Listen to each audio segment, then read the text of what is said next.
Let's check out the Fuso starting grid for a look at race number 14 of our championship, and a great pole position. Jamie Whincup, the fastest lap of the weekend to achieve that. He's 0.25 quicker than his teammate Craig Lowndes. Fabian Coulthard went quicker than the pole time he set for the previous race, but it wasn't quite enough. He'll be alongside Van Gisbergen. And then it's Jonathan Webb and Rick Kelly. Outstanding performance in the Nissan Altima. Then Will Davison, the first of the Fords, position 7 from the fast Frenchman Alex Premat from 8. And then Scott McLaughlin, the 19-year-old Kiwi, from position number 9, and James Moffat. We just heard from him on the grid again, doing another great job inside that top 10.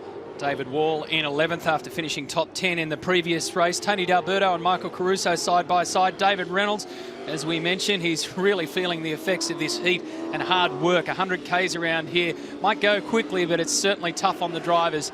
Chaz Mostert has Jason Bright, who made a mistake in that qualifying session for this race on his flying lap, hence the reason why he has qualified so far back. Two tireless campaigners, Garth Tander and Russell Ingall, both former V8 Supercar champions. Alex Davison with Lee Holdsworth from Irwin Racing, and the Mercedes-Benz AMG E63. So our category this year is made up of 4 manufacturers. On the grid we've got 15 Holden Commodores, 6 Ford Falcons, 4 Nissan Altimas and 3 Mercs.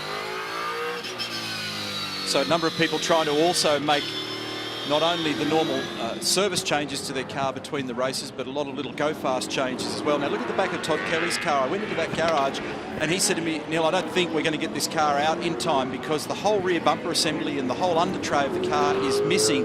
And the first thing he said to me was, who did it? He wanted to have a full post-mortem. I said, at the first lap of the race, Todd, there were about 10 guys out there swinging punches and lots of victims, but a lot of damage on the back. They clearly did get that car out, but it'll be semi-undressed now for this race. Guys, just down on pit wall with a man who knows these conditions and how to prepare the drivers for them, Glenn Lindsay, who is the high performance manager for Ford Performance Racing, of course, background in Formula One. Glenn, just tell us how much race 1 here today took out of these guys, and how do you get them ready to go again? Massive amount for 2 of our drivers, 2 of which the cool suit failed, 1 of which the drink bottle also failed. So, you know, desperate for fluid intake, and body temp went through the roof. We had a couple of drivers just about collapsing. Yeah, it was a bit nightmarish at the time, to be honest, but no, all good now. We've got their fluid volumes back up, we've got their body temps down, so I've got my fingers crossed. All right, so have we, mate. Thank you. There'll be 1 grid box empty because David Wall has entered pit lane. Not sure if he's gone straight to his garage, but he appeared quickly under our commentary position. And there he is, top right of screen. You can see the green number 21 car. Yeah, it hasn't even made it back to the pit box. So the winner of the first race was Jamie Whincup. He will start from pole position alongside his teammate Craig Lowndes. They will start how they finished the previous race, even though they've already qualified for this one earlier in the day. Heavy haulage Australian Mercedes-Benz of Tim Slade. Got a Stars and Stripes effect. There's Damien White in charge. Who will get the jump from the teammates? Well, it's pretty even. But Shane Van Gisbergen missed it. And these, about the 3rd row, they're going to be 3 or 4 wide heading up here to turn 1. Whincup holds his ground on the inside. Jonathan Webb sneaks up into 3rd position. And now Craig Lowndes is going to duel with his teammate, one of the fastest parts of the circuit. Wasn't that wild? Nice job, Jamie Whincup, to stay there on the outside and actually get that done. Jonathan Webb jumped up to 3rd. That was opportunistic at turn 1. Rick Kelly's gone to 4th. Shane Van Gisbergen's dropped back as a result of that tardy start. Fabian Coulthard really suffered there from grid spot 3. And has a dive down the inside of Van Gisbergen in the Lockwood entry, and done. He's grabbed Rick Kelly as well. Rick ran wide, understeered. Couldn't actually get it done. He might have got some help along the way.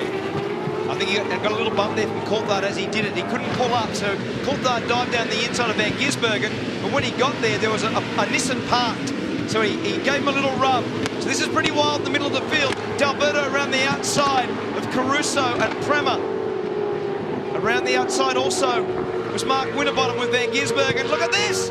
This is fast! Turn 17, 18. They get it done. They got round there very nicely. Very deep braking from Van Gisbergen. He'll be battling to stay on the road. They get back to 205 Ks on the run into there now. Davison down the inside. He's got a little bit of damage on the right rear of that car as well. So we'll recheck the order. It's Whincup. He's got 0.3 of a second from Lowndes. Then Webb, then Coulthard, Rick Kelly, Will Davison. There's Shane Van Gisbergen on screen in the VIP Pet Foods entry. Winterbottom, where Riding Whiz is 8th, then Moffat and McLaughlin 10th, and a big lock-up for McLaughlin on the run into 1. It's Tander and Todd Kelly having a bit of a battle there. Todd moves it out on Courtney. Look at this, Tander and Courtney alongside each other the same way as the Red Bull Holdens a couple of laps ago. Todd didn't realise James was out there. No. He thought he was racing with Garth Tander, and it turns out there was another car painted identically, also side by side. So that was close. I held my breath on that one. There's been some really high quality stuff in those opening couple of laps. These two guys turned it on at turn 2.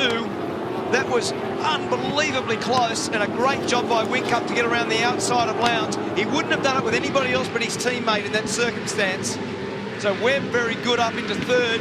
Rick Kelly still in 5th as a consequence of that little bumping duel.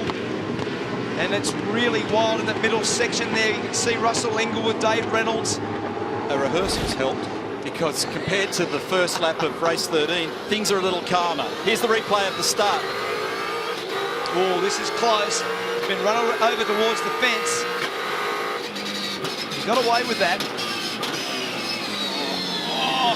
So that's Winterbottom down the inside. He almost got his teammate. And have a look just up in front there. There's plenty of cars. Again, teammates alongside each other in that area.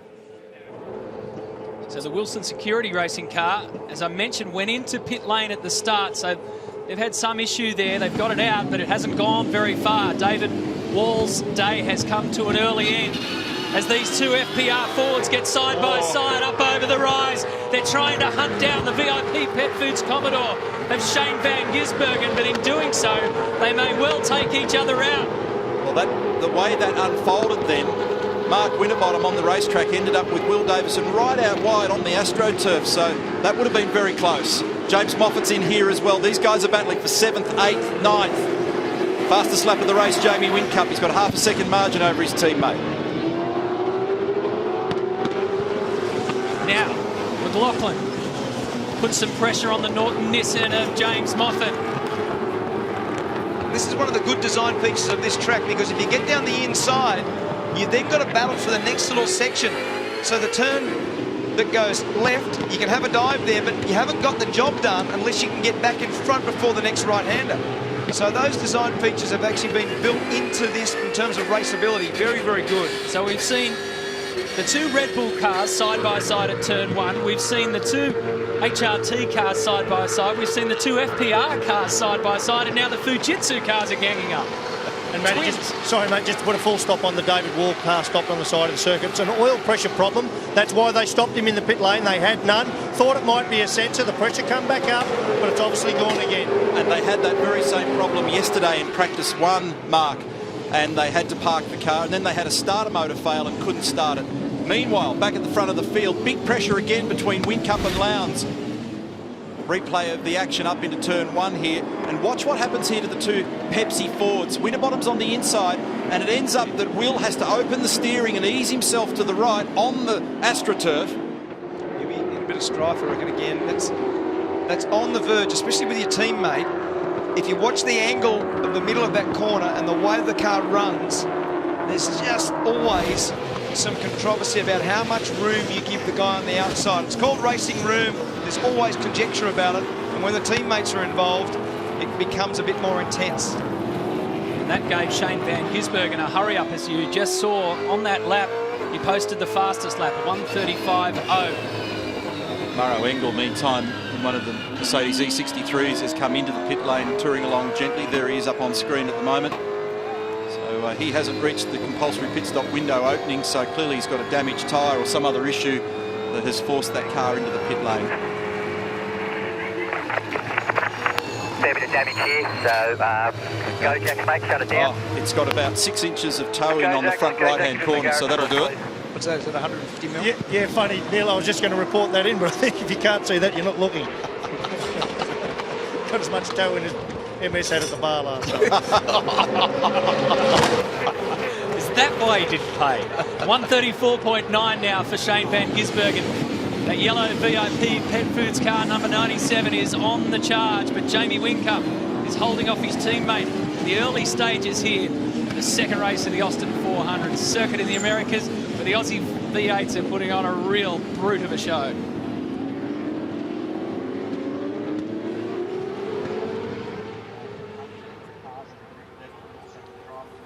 Fastest lap of the race now. Shane Van Gisbergen, the Kiwi, position 6 at 1 minute 34.9.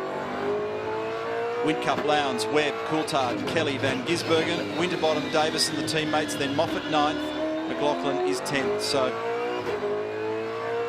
4 Holdens in the first 4 positions, then a Nissan, then another Holden, 2 Fords, then a Nissan, and then another Holden inside that top 10.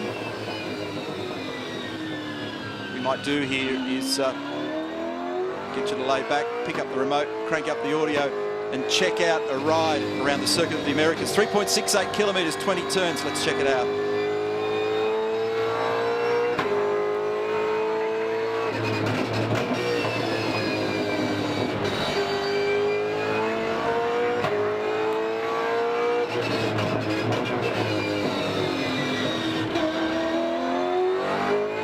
Excellent consistency, J-Dub. Keep it up, mate.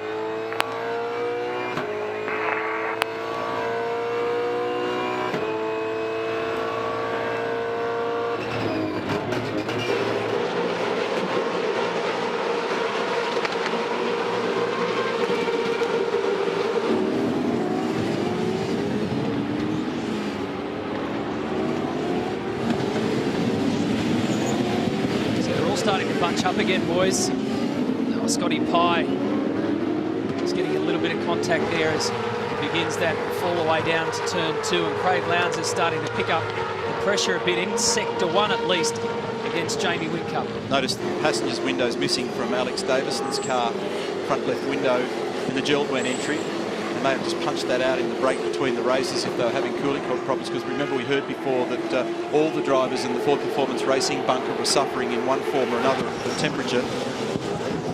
Right, here we go. Scott Pye chasing Chaz Molstad round the paddock here at the moment. That didn't work. Well, it might work again in a second because he's going to emerge out of nowhere. Just about gave Lee Holdsworth a whack too in the driver's side door.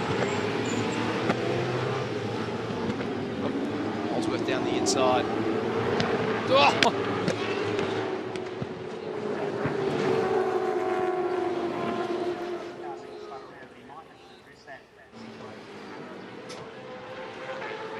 Well, the weather's nice and clear here in Austin, but things are starting to brew on the racetrack. There's still more than 20 laps to go. They're starting to gang up and it's looking a bit ugly. And normally when this happens, there is contact like that on Todd Kelly. You got a clip in the rear of the Nissan Altima, which is already looking decidedly second-hand by Jason Bright. And this is being replayed across various little battle groups. Jamie Whincup leads, by the way, and Bright locks it up, smacks into the front of Kelly, who now tries to get down towards turn 2 without rustling the Geldwen Falcon of Alex Davison. So that put a flat spot on Jason Bright's tyre. Todd Kelly getting battered from pillar to post today, and he's still in the wars with Tony D'Alberto here. The whole back of the car's damaged on the Nissan. Now you can also see that the door seal around the passenger's front door on Todd's car is flapping in the breeze there as well. So he's copped that whack from Jason Bright. Meantime, that margin's continued to tighten. Lowndes and Whincup are at it. He's been trying to apply pressure, Craig Lowndes, but he hasn't got it done yet. This is Lee Holdsworth. There's an amazing battle going on back here. Believe it or not, this is for 22nd, 23rd and beyond. And Pye and Holdsworth only a couple of minutes ago were in an absolute arm wrestle to the death. Well, Maro Engel, it's cooler here in the garage, but I know you want to be out on the track. What happened? Yeah, you're right. Look, I went down the inside of Dino Fiore, and yeah, he just turned in and didn't leave any room, and just snapped the front steering. Yeah, look, it's been a tough introduction to V8 Supercars for you. You keep chipping away, you will get there. You are due for some good luck pretty soon. Yeah, absolutely. You know, qualifying in Perth was obviously quite good. unfortunately, we've taken a bit of a step backward here, but not a great day in terms of racing. Pretty unlucky. Yeah, we know you'll be back up there soon. Great to have you in the championship, Murray. Yeah, cheers. It's on out here on the track, Barrett's. Lee Holdsworth ducks across to the left-hand side of the circuit. He's got his Erebus Motorsport teammate next to him. Jason Bright has been a bit of a battering ram over the last lap or so. Remember that Bright will be carrying some damage on that front left tyre. We saw a shot of him a moment ago touring the paddock well wide of the race line. Don't forget they've got a compulsory pit stop to serve here as well, and that window opens lap 10 and beyond. We'll see what strategy games are played. Bright got as far as 12th in the last race, unhappy with the behaviour of the car, but as the race progressed, he reported that it actually got stronger as the run went on, but early on he had a lot of understeer and was quite frustrated with the lack of early pace. Meantime, Lowndes has done the fastest split of the first sector. Tim Slade and Tim Blanchard also at it there. You can see that Slade was moving right across the road. Lowndes did do the quickest time to the first sector. His teammate Whincup did the quickest time to the second sector. Anything you can do, I can do faster, he says, as he goes in search of a clean sweep on day one of the Austin 400.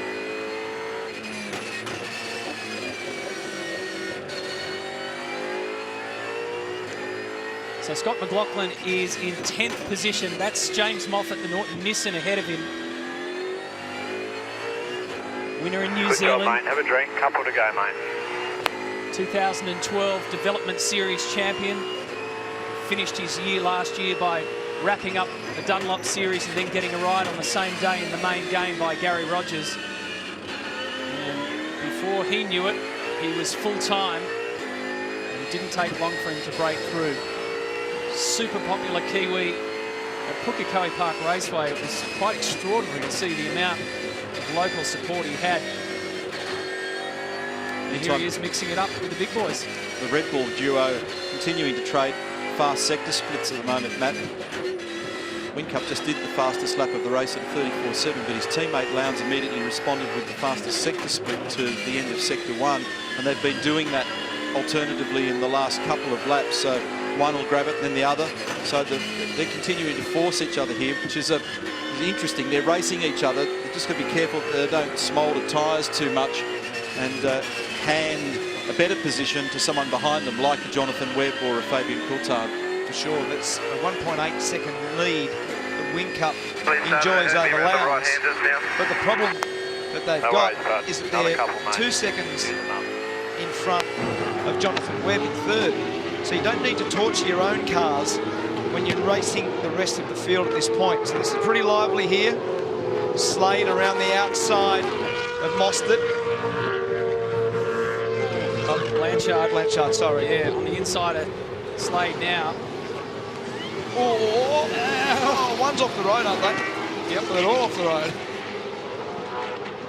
Dean Fiore was centimetres away in the Dodo car from gaining 2 positions out of all that.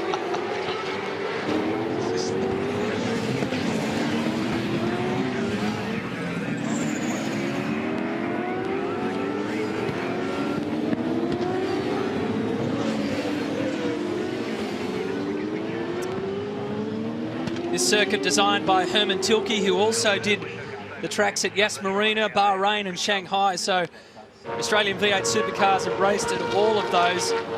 By far, this is their most popular. After just a few laps, Todd Kelly, former Bathurst champion, been around a long time, stepped out and said, this is one of the most awesome circuits we've got.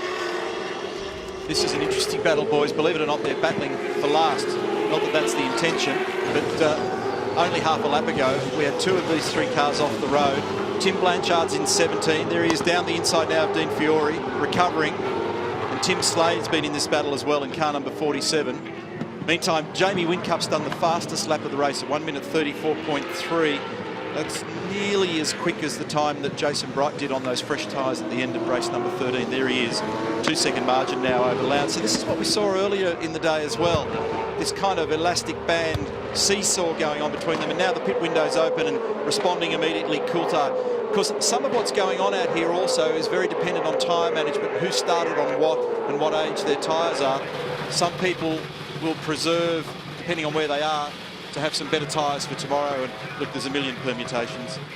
That entry was what Mark Larkin was talking about before, about how wild it can be through there and how much you can gain if you're willing to push it right up to the speed limit line.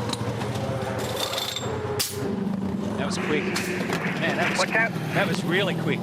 So Tim Slade's reporting that he's also got power steer issues. So I think they're going to put that car straight in the pit. And what that will be is the entire steering system taking so much shock and load from this enormous whack that it takes on multiple occasions around here on the curbs. And the cars are fundamentally pretty strong, but they're not designed to fly and crunch that hard. Look at this. Oh, as if the back of that car needed more. Who was that masked man? Was that car 17? Who was it that actually got Todd then? I think the easiest way is to go down and see who's got that damage on the front. Chaz Mostert, yeah. It's a wicked approach. There's a Tech Pro barrier around the Armco guardrail on approach to that pit lane, and I'm really surprised that somebody hasn't hit it. There it is right there, the grey on the left-hand side. But it's so narrow and it's so quick, and it's you're still climbing to get back up into pit lane, and they'll use everything they can, every inch of that track that still exists there, even though they're coming into pit lane, to get the advantage. Will Davison's just come in from position 7. And I'm surprised it's... Oh! Garth Tander, sorry, you couldn't see, but Garth Tander has just missed the guardrail by nothing. That was so close coming into the pit. The interesting part is they're still going so fast. There's Garth Tander there. But what we just saw, our commentary position is overlooking this pit entry. And he was right out sideways. He's so close to hitting the fence. But it interests me, Neil, that Whincup and Lowndes can stay like this. Their tyre usage, their deterioration is very, very good. It's the best in the industry at the moment. And it's been the benchmark for several years. Often it's delivered race outcomes to them. Their consistency has been extraordinary. And it's not very often that you continue to see quick laps being peeled off at this phase of the race. Normally the degradation with the tyre well and truly overrides any reduction of fuel weight in the car. So they're continuing to be quick at the moment. So Whincup, Lowndes separated by 3.3 seconds. That gap's opening. Is Russell Ingall, who's anything but happy with the back end of that car at the moment, and he's in a huge battle with his friend James Courtney. Their respective families are disappearing to Florida after this event to go and attack Disney World. In the case of James Courtney, Karis and the kids, Cadell and Zara, they're going there for 8 days. So James is doing the right thing. He's bolting to Indy for the 500 to hang out with his friend Dario Franchitti, who's the defending champion and a 3-time winner of the Indy 500. So he's going to hang there and then go to Detroit for the IndyCar race at Belle Isle.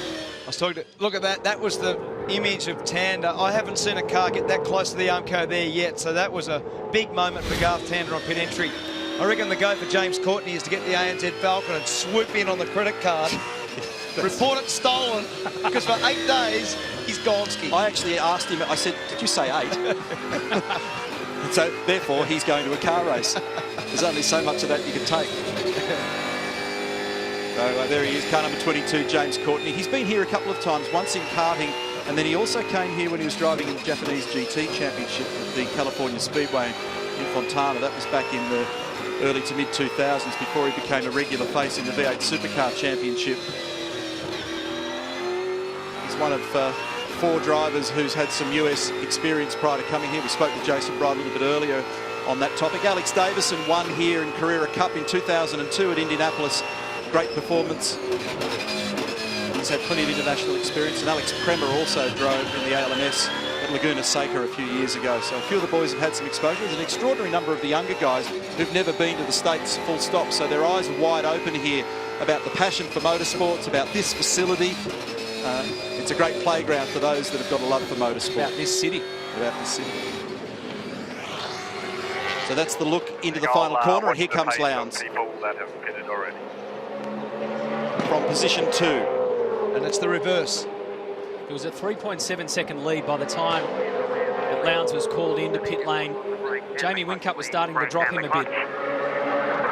Spinning up the rear wheel, please. Get you to hang out there for a little bit longer before I get you across, please. This is Alex Kremer.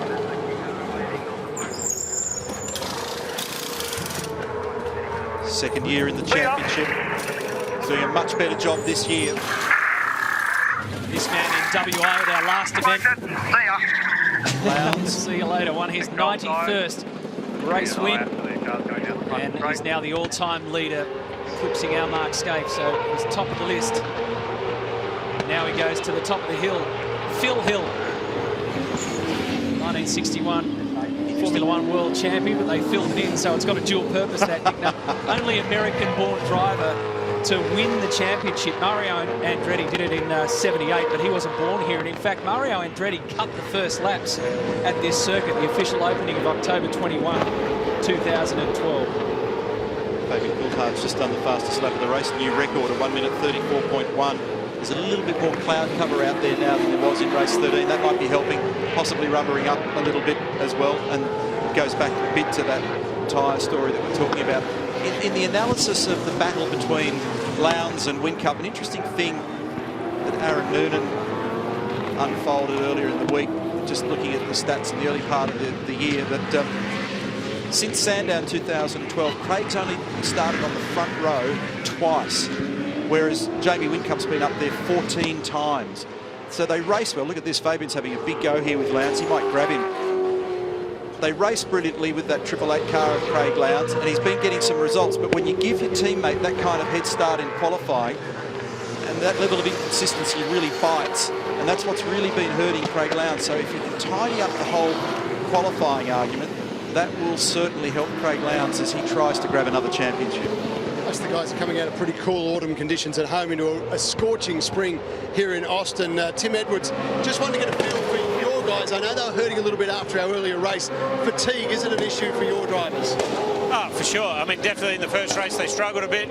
We made some improvements to the cool suit, a bit more ventilation into the car, ice in their drink bottle, all that sort of stuff, just to try and help them out in this race. But yeah, she's pretty warm out there. She's sort of 60-degree cabin temperature.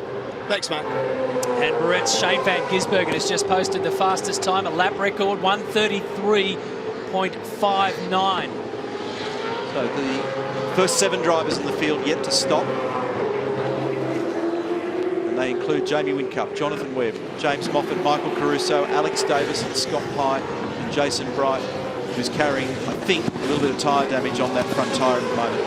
Yeah, I'm quite fascinated by this Red Bull strategy, Neil, just watching Whincup still out there, because we often talk about the undercut. You need to get in, get out on your new tyres. But with guys all putting 2 tyres on, you're only seeing half the benefit, or maybe a little bit more, which around here you're talking 1.82 seconds for a new set of tyres. So if everyone's putting on 2, they're not going to bounce ahead, so they can afford to stay out there. Now, I'm just wondering, well, here we are, Jamie Whincup's tyres out now, so you can expect to see him pit fairly soon. That leaves him a set of rubber. He's only going to have to do sort of, what, 7, 8, 9 laps. Good call. Nice stop there for the Techno Autosports group. Now goes Jonathan Webb quickly. We just saw the track temperature, 46 degrees Celsius. That is, Matthew. 115.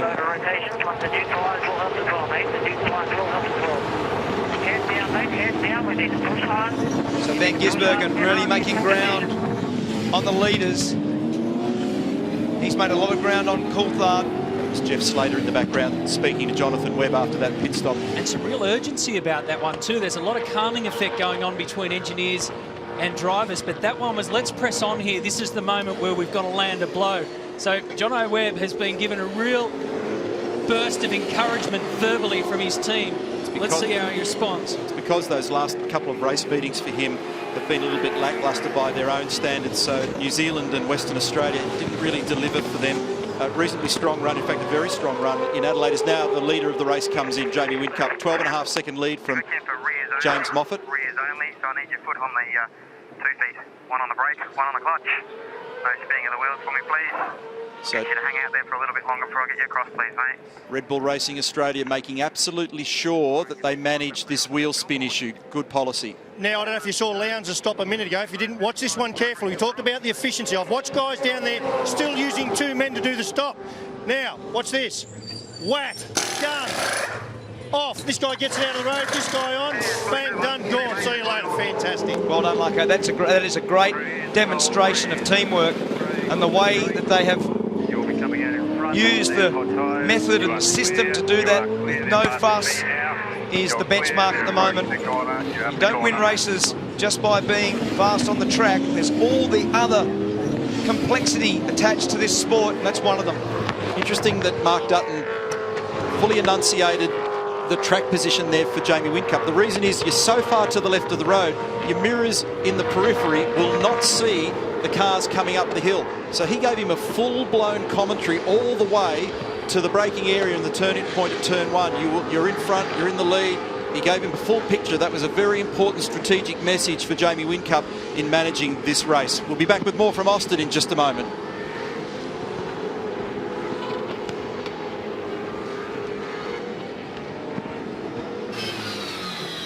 On board now with Mark Winterbottom, who's in 10th position, but 3 cars yet to pit: Caruso, Pye and Bright.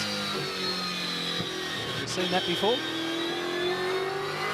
So Bright always plays that game when he's not in decent track position, and it's also a hallmark of the boys at Brad Jones Racing. It tends to be a card they play because sometimes it's the only way out of a tight situation. They don't get a huge yield from it, but they might get something from it. It also means that they'll take the pain today and they'll have a better tyre condition generally across more tyre sets when they go racing tomorrow with precisely the same format. 2 qualifying sessions followed by 2 100-kilometre races. Caruso, Pye and Bright yet to stop. This is the best seat in the house to watch Rick Kelly and the Nissan just up ahead. Take a close look at some of the lines, some of the difference in the driving techniques. Let's go on board now for this lap with Mark Winterbottom and have a close look at the back of the Jack Daniels Nissan Altima.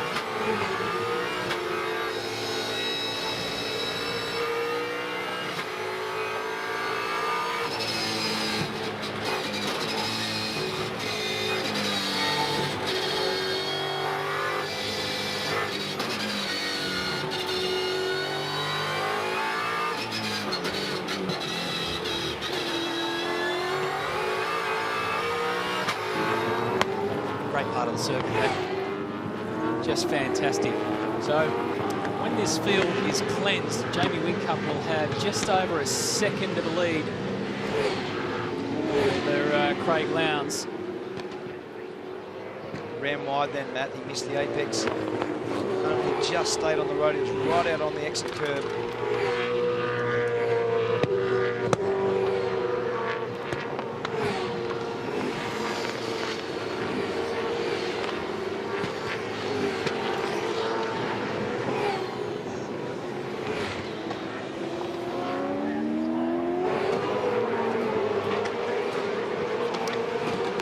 We're now on lap 20 out of 27 for the last race of the day here at the Austin 400. They're pretty cool, calm and collected at Red Bull Racing Australia, and why wouldn't you be? Because they're heading towards another 1-2. They've got this remarkable knack of going to new circuits and just making it work for them. In particular, Jamie Whincup. He could win 2 out of 2 here, but he's not done with yet. Craig Lowndes is behind him, Fabian Coulthard. So those 3 guys were on the podium in our first race of the day. But Shane van Gisbergen is still showing some good back-end pace. You're riding now with Whincup. The field is yet to be cleansed, by the way. Michael Caruso, Scott Pye and Jason Bright yet to take their compulsory pit stop.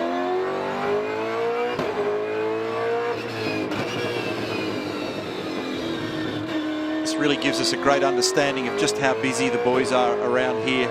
So much going on in the cockpit of the cars. And remember that this sport is as much about feet and the control of the motor car with the driver's feet as it is the hands. So they're very busy in there at the moment, all of them. This is turn 17 and 18, the fast right-hander. The slowest point in the middle of the corner is 150 kilometres an hour, but they exit the corner at 190 kilometres an hour and get back to just over a little above 205 clicks.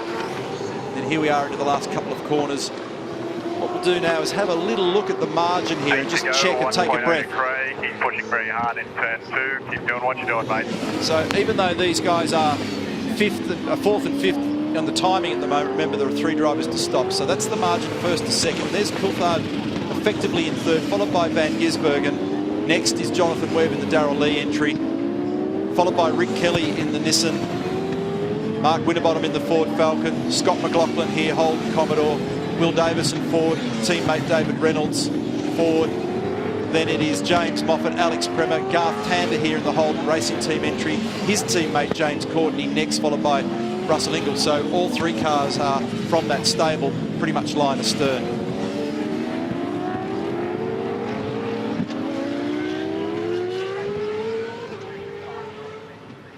So who's got what left in terms of tyre wear? This is Mark Winterbottom, so he's 10th. That's a net position of 7th. He hasn't won for a year, Frosty. In fact, it will be a year to the day tomorrow. And his last win at Phillip Island on May 19. It's his birthday on Monday. Turned 32.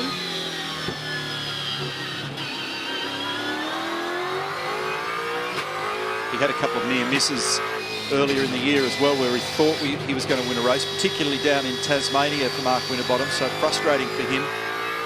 But it's been an incredibly intense season, certainly in the first part, in trying to get a result. The difference between hero and zero at the moment in the field is so finite, such a tiny margin. Let's stay with this. We'll watch Mark Winterbottom on the run up to turn 1, and we'll stick with it for the entire lap. So sit back, crank up the audio, and watch the 3.68 kilometres of the Circuit of the Americas here in Austin.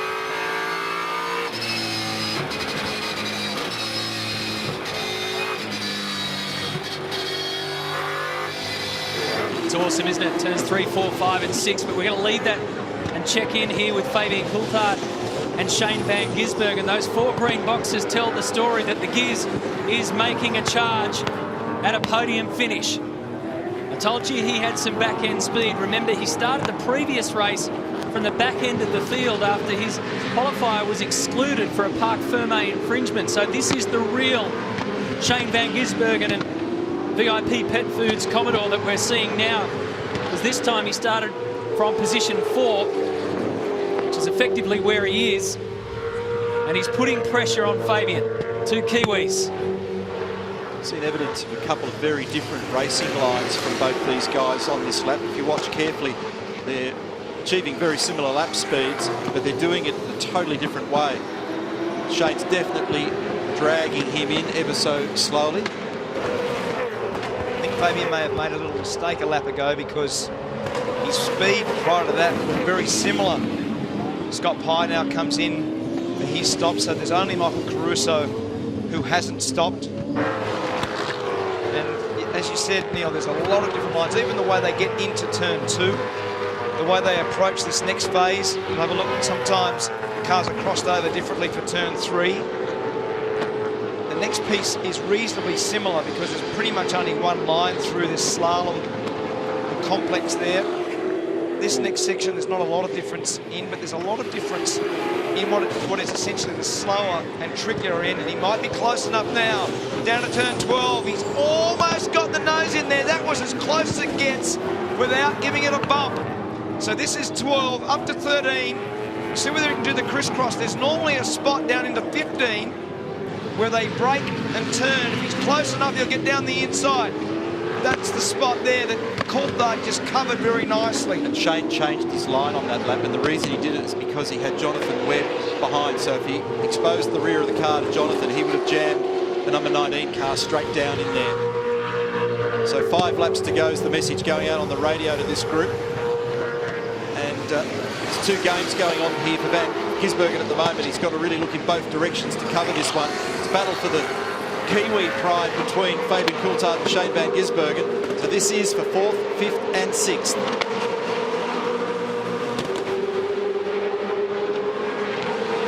It is fascinating to watch them over the course of the lap there, where the different lines just leave bigger gaps at certain stages, and you think that Fabian's got a much better run on him. Now he takes a look at the left-hand side, and then all of a sudden it's nose to tail again. With a watching brief is Jonathan Webb, Techno Autosports team boss.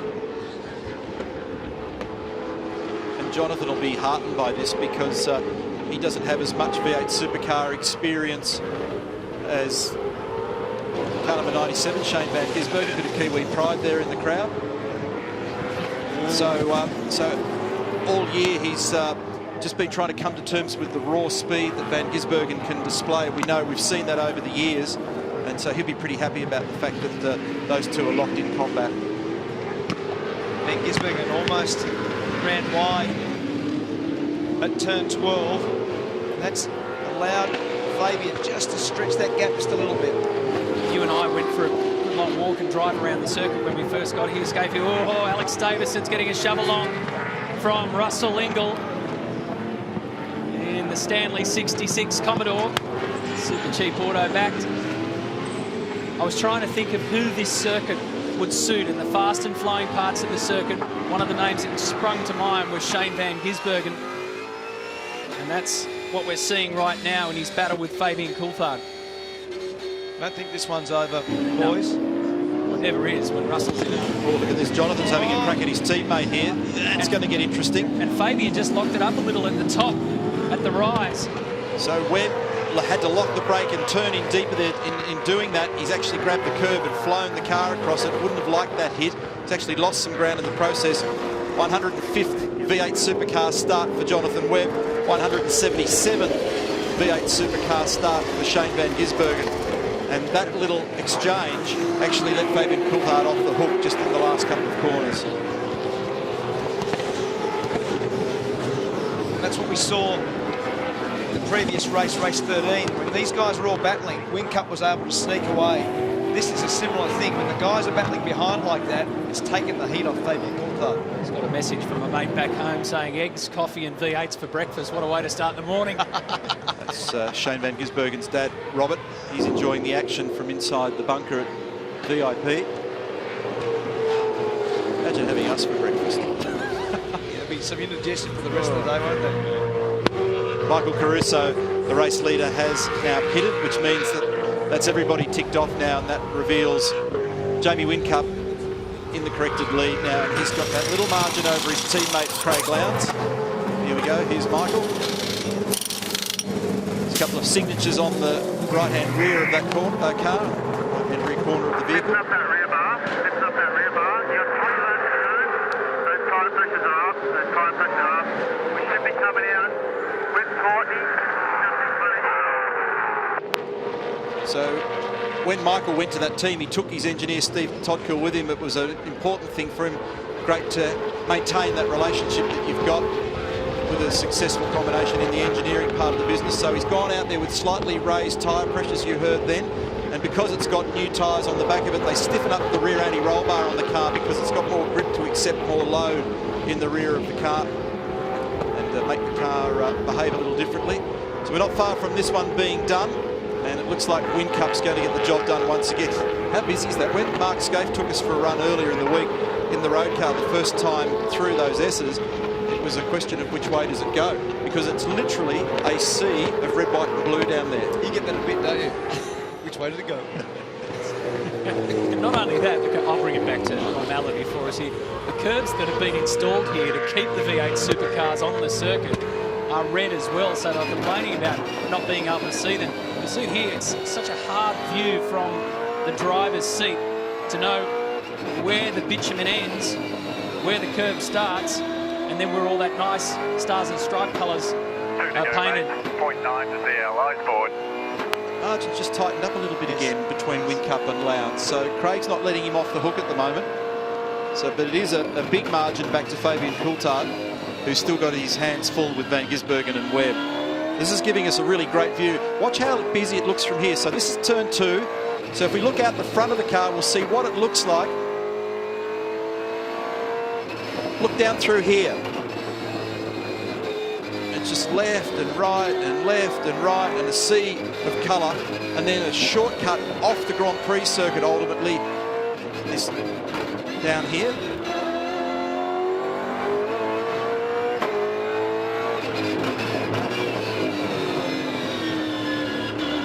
Boys have now totally come to terms with the rhythm of the track and all the nuances of the curbs. And here's Van Gisbergen up the inside of Fabian. Forces the issue. Gets half the car up there, but he's on the wrong side of the car here. Can he hang on? He can't get out too far and wide because Webb will dive in there. They're still going on with this. Good pass. Oh, I thought he was up there enough then. That is really good quality racing between those two guys.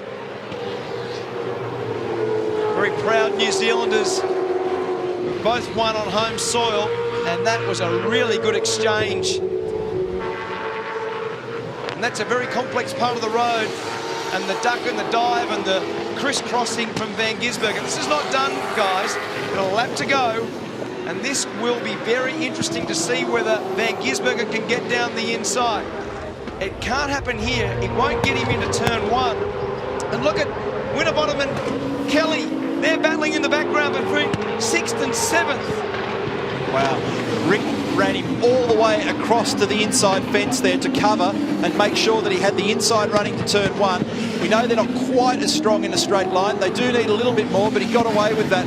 The cover actually helped him. That'll frustrate Winterbottom. There's a couple of good battles here because Whincup and Lowndes has tightened. It's down to 0.6 of a second. This is the battle going on for third. It's far from resolved, and the next one in the queue's game on as well. So you've got Kelly and Winterbottom at it, and this could land anywhere. This is the spot. He's come up there well. This is the spot now. Fabian's going to have to block. He's going to have to move it over. He did. He moved it over. That stopped him there. Webb up on the outside. That didn't work. He's trying everything known to man to get around. And look in the background. You've still got Kelly and Winterbottom playing a game back there. And a little nudge going on. Van Gisbergen has signalled his intention that he wants to force the issue. He runs right out wide. He loses a spot in that manoeuvre. Ends up on the AstroTurf. He must have lost sight of where Webb was. Well, I don't think he expected Webb to fill the gap. He dived straight down there, and then he couldn't do the crisscross. So he's lost a spot from what was a very bold manoeuvre. And meanwhile, at the front of the field, this man who loves to travel and loves to win does it again. That's work. 2-2. Right to the end of the line, though. Jonathan Webb will push Fabian Coulthard, who holds it, and Mark Winterbottom has got by Rick Kelly, who's coughing and spluttering across the line. What a joke. I reckon that has run out of fuel. I reckon that car's run out of fuel. So that means that Kelly finishes 8th. He was on track for 6th. He was in front of Winterbottom on the last turn. It's all gone away from him. A 1-2 again for Red Bull Racing Australia. Something weird definitely happened to Rick Kelly because there was actually contact then between Kelly and Winterbottom. And a checkered flag by Cedric Benson. He's at the University of Texas. He was a Longhorn in their football program. I met him the other day. He's a unit. He's a unit. Yeah. Drafted by the Chicago Bears in the NFL. I think he only earned 20-odd million last year, the year before. Scaife money. Has he got a stereo on him there, Jamie Whincup? He's bopping away. It's the man from down under. They're playing it down to his headphones. That's good. So there's your 1, 2, 3. Isn't Fabian Coulthard just so impressive? The way he's been holding off the challenges this year, and Jonathan Webb sneaks up into 4th spot. Great effort. Good dice inside the top 10. So we'll get down to Nissan Motorsport and Jack Daniels Racing and find out exactly what happened to Rick Kelly. Todd Kelly there mid-pack. Tim Blanchard, Dean Fiore in 23rd. And David Wall and both Maro Engel did not make the finish. So that's a new one. The live music capital of the world. They're pumping in Land Down Under to Jamie Whincup. It was a nice drive again, and there were several phases of that race where Whincup had to deal with fairly substantial pressure from his teammate Lowndes, who had the eyes on at the beginning. There was sort of 3 chunks of it, the beginning, the middle, and right at the end. So no relaxing for Whincup. Battle for third was fantastic between Fabian, Jonathan, Shane, that is Coulthard, Webb and Van Gisbergen. And I'd love to know what happened with Rick Kelly and Mark Winterbottom. Was it just a push and shove at the end, or was there a little technical issue for Rick Kelly? We'll try and get to the bottom of that for you. Standard procedure, check the hot tyre pressures on the car as they come in, and here's the man who's got the job done. Win number 5 of this championship season, takes his career tally on to 69. And this man looking for 3 title runs on the trot and career title number 5. What achievement that'd be. Mark Dutton was there to talk him through it. Craig Lowndes was there to push him on. We got used to these slick professional performances from this team. I said earlier today that when he's leading, he drives like Brock. He's just such a good leader like that. He doesn't make mistakes. He drives the car right to the limit of its tyre adhesion. We've said all weekend how hard it is on tyres, but they have just done an extraordinary job. A very, very professional performance by Jamie Whincup today. Jamie Whincup, well done. 2 from 2 here in Austin. What is it about you and travelling around the world that just works so well? I'm not sure, but I'll take it though, without doubt.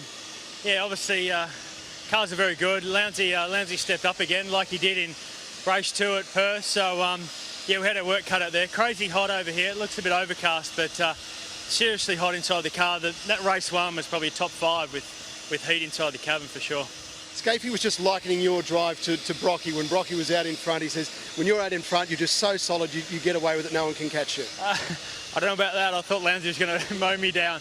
But the car was good. I just kept the eyes out the front, and Dutto was measuring the gap for me, so very, very happy. And was that just a little bit of men at work down under as you went around that final lap? Yeah, it was actually. Yeah, we've been planning on that for a while. We couldn't come up with the technology.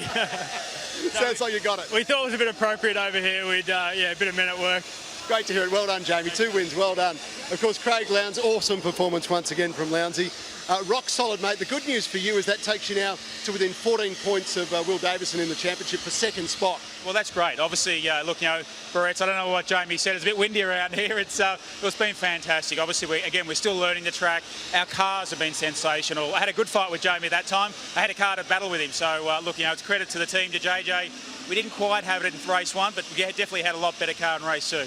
What is it about your team that just works so well? You continue to produce these incredible results together. Well, I'm not sure. I think that we do work well as a team, and I think that's probably the key point. That after race 1, it was a short turnaround. We both had information we shared. We tried to get the cars better than we had in the previous race, and they were. Like for me, it was such a much more satisfying race to be able to have a good race with Jamie. And it's all credit to him. He obviously did a fantastic job. He got in and out of the pits. We caught him, but just didn't quite have the pace that we needed. You want to say go to the kids? Yeah, hello, Levi and Chili. Thanks for that. Good on you, Lowndesy. Well done. Enjoy it. Fabian Coulthard. Fabian, well done. You had to fight to hold on to that podium place, mate. That was tough. Yeah, look, I felt like I was battling for the lead there for a second, but, look, all credit to Shane and, to Webby behind me. It was a good, clean, fair race, and, there's not a mark on my car, there's not a mark on his, so, we're playing pretty fair, and it's good to get another podium. 2 in a day is awesome. Both of them just quality drivers at the moment too. That was a fantastic duel for us to watch as spectators. Yeah, exactly. They're on their form, and you've got to strike while the iron's hot, and they're doing a fantastic job. So we've got a little bit of work to do. We've got to make our car a little bit better, but our overall lap speed's not too bad. We just need to make it more consistent throughout the run. I don't know how you do it and look so cool and collected, Fabian. Well done. Yeah, I'm pretty hot under the collar. Don't worry about that. Congratulations. Cheers. Thank you. Down here with Jonathan Webb, 4th place, and Shane Van Gisbergen in 5th. Now, I've got to ask you, Per, that was some great dicing. Cars were both very, very equal. I'm guessing, Shane, you didn't guess that Webby was going to dive in there when he did. Yeah, I thought he would, but we're a long way from home, but we're still here to race cars. We're not here to get it on with spiders, so it's a good move, but, would have liked 4th. I had a good go at Fabian, but it got hot, so, it's pretty happy after the first race. That was terrible. Looks hot, mate. Just looking at all the drivers. I mean, you're all very fit. I can see you're knackered. Everyone's saying this is as tough as it gets, yeah? Yeah, you just got no time to rest, and my helmet fan fell off, so I had none of that, but cool suit was working, but mine was fine, but yeah, a bit tired when I get out. Webby, it's an interesting dynamic. We've seen a bit of it in Formula 1 lately. We hate team orders. Clearly, there was no team orders going on here. We know that. But sometimes we could see both of you probably had the pace to get past Coulthard. You didn't. I think that's a little bit disappointing. Yeah, I think that was my first comment to the boys over the radio. I guess we stopped later, so I think I had a bit more speed than probably both of them towards the end. But being the good teammate that I am, I sat back a while and thought Shane was having a good crack, and I thought I'll let him try and get it. But towards the end, I thought he's not going to get this. So I got Shane. I think one more lap, I probably would have got Fab as well. But That's the way it is. Yeah, and I think for us and everyone at home to just watch that happen, clearly there is no team orders. It actually looks like he was going wide to duck down back under. You said, here's an opportunity, bugger it, and went in there. In fact, I think that's quite refreshing. Yeah, exactly. As I said, I sat back there a little while, thought I'd give him a fair run. By that stage, last lap, it was all for their own, and I wanted that next spot, so I took it. All right, mate, great to watch and good to see you guys back up and into it. Thank you. So both Techno cars inside the top 5. 3 Kiwis inside the top 10 with Fabian Coulthard, Shane Van Gisbergen and Scott McLaughlin. This is the championship picture now after 14 races. So Jamie stretches the lead from Will Davison, but Craig Lowndes closes the gap. He's moving closer and closer up to second in the title race. James Courtney in 9th and Jono Webb moves inside the top 10. The podium, well, it's exactly the same as our first race of the day. Cars 1, 888 and 14. And this is race 14, the 2013 V8 Supercars Austin 400. Would you please welcome our first place driver from Red Bull Racing Australia, Jamie Whincup. In second place from Red Bull Racing Australia, Craig Lowndes. And in third place for Lockwood Racing, Fabian Coulthard. Representing our winning team of Red Bull Racing Australia is Adrian Burgess. Making the presentation of the third place trophy is Adam Firth, Director of International Business for V8 Supercars. Presenting to second place is Danielle Eldridge, the Vice President of Corporate Partnerships, Circuit of the Americas. Presenting to the winning team is Peter Trimble, Acting CEO, V8 Supercars. And making the presentation of the first place trophy is Adam Firth, Director of International Business for V8 Supercars. Ladies and gentlemen, the 2013 V8 Supercars Austin 400 Race 14 winners. So that's now 18 victories away from home for Jamie Whincup. Oh, that's just nasty. And treat the locals like that here. But it's a party town. Told you.